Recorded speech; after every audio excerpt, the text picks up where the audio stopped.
नमस्कार दोस्तों, जय श्री राधे कृष्णा। आज हम आपके लिए कार्तिक महात्म्य का 17वां अध्याय लेकर आए हैं।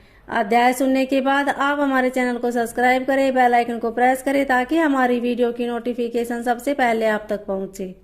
वीडियो को लाइक और शेयर जरूर करें।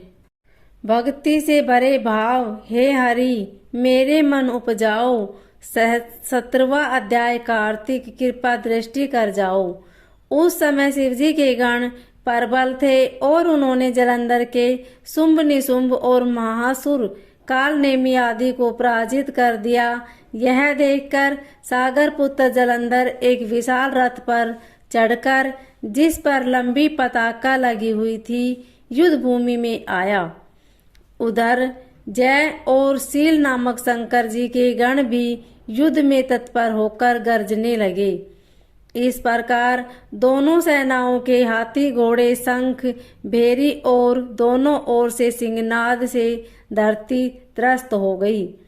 जलंधर ने कुहरे के समान असंख्य बाणों को फेंककर पृथ्वी से आकाश तक व्याप्त कर दिया और नदी को 5, गणेश को 5, वीरभद्र को 1, साथ ही 20 बाण मारकर उनके शरीर को छेद दिए और मेघ के समान गर्जना करने लगा। यह देख कार्तिकेय ने भी दैत्य जलंधर को अपनी शक्ति उठाकर मारी और घोर गर्जना की, जिसके आघात से वह मूर्छित हो पृथ्वी पर गिर पड़ा।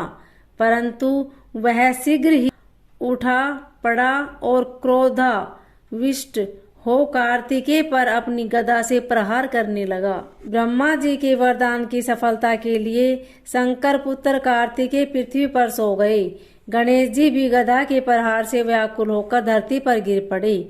नंदी व्याकुल हो गदा प्रहार से पृथ्वी पर गिर गए।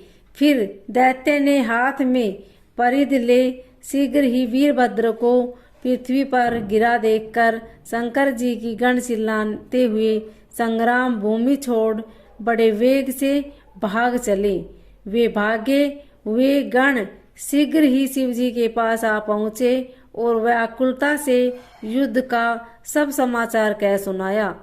लीलाधारी भगवान ने उन्हें अभय दे सबका संतोष वर्धन किया। ओम नमो भगवते वासुदेवाय। कार्तिकेय महात्म्य 18वां अध्याय। लिखता हूँ माँ पुराण की सीधी सच्ची बात। 18वां अध्याय कार्तिक मुक्ति का वरदात। अब रुद्र रूप महाप्रभु शंकर नंदी पर चढ़कर युद्ध भूमि में आए। उनको आया देखकर उनके पराजित गण भी लौट आए और सिंहनाद करते हुए आयुधों से दैत्यों पर प्रहार करने लगे। भीषण रूपधारी रुद्र को देख दैत्य भागने लगे। तब जलंधर हजारों बाण छोड़ता हुआ शंकर की ओर दौड़ा। उसके शुंभ निशुंभ आदि वीर भी शंकर जी की ओर दौड़े। इतने में शंकर जी ने जलंधर के सब बाण जालों को काट अपने अन्य बाणों की आंधी से दैत्यों को अपने फरसे से मार। खड़गोरमा नामक दैत्य को अपने फरसे से मार डाला और बलाहक का भी सिर काट दिया। तस्मर भी मारा गया और शिवगण चिशी ने प्रचंड नामक दैत्य का सिर काट डाला। किसी को शिवजी के बैल ने मारा और कई उनके बाणों द्वारा मारे गए। यह देखकर जलंधर अपने शुंभाधिक दैत्यों को धिक्कारने और भयभीतों को धैर्य देने लगा, पर किसी प्रकार भी उसके भयग्रस्त दैत्य युद्ध को न आते थे। जब दैत्य सेना पलायन आरंभ कर दिया, तब महाक्रुद्ध जलंधर ने शिवजी को ललकारा और सहस्त्र बाण मारकर शिवजी को दुग्ध कर दिया। शिवजी अपने गणों को काटते शिवजी उसके बाणों को काटते रहे, यहाँ तक कि उन्होंने जलंधर की ध्वजा, छत्र और धनुष को काट दिया। फिर 7 बाण से उसके शरीर में भी तीव्र आघात पहुंचाया।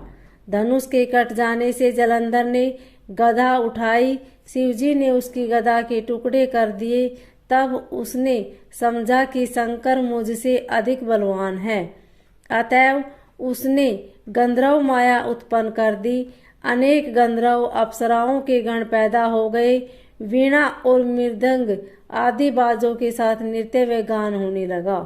इससे अपने गणों सहित रुद्र भी मोहित हो एकाग्र हो गए। उन्होंने युद्ध बंद कर दिया। फिर तो काम मोहित जलंधर बड़ी शीघ्रता से शंकर का रूप धारण कर वृषभ पर बैठकर पार्वती के पास पहुंचा।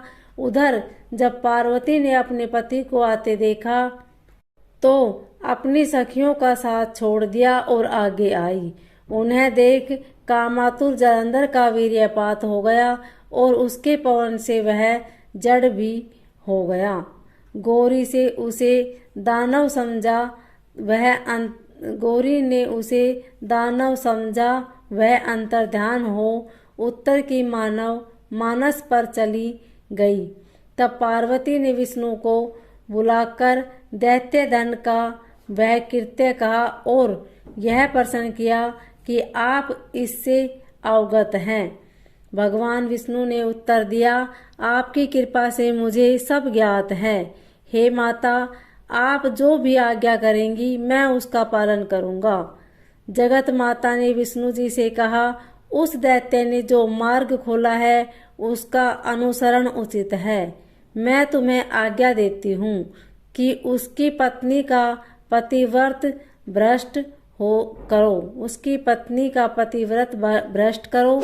वह दैत्य तभी मरेगा। पार्वती जी की आज्ञा पाते ही विष्णु जी उसको शिरोधार्य कर छल करने के लिए जलंधर के नगर की ओर गए। ओम नमो भगवते।